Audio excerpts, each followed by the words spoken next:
Бишкектеги ооруканадан өрт чыгып, 2 адам каза болду. Кечээ Бишкектеги жүрөк хирургия институтунан өрт чыгып, 1,5 жашар бөбөк менен 16 жаштагы өспүрүм көз жумган.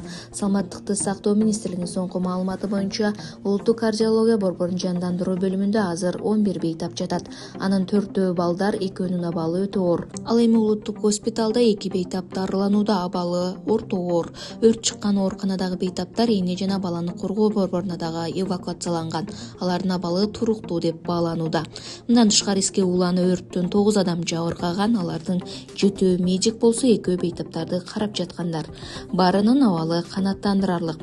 Эскерте кетсек, өрт болжол менен кечээ саат 21:00 чыккан. Саат 22:33 чектөөгө алынып, 21:15 толугу менен өчүрүлгөн.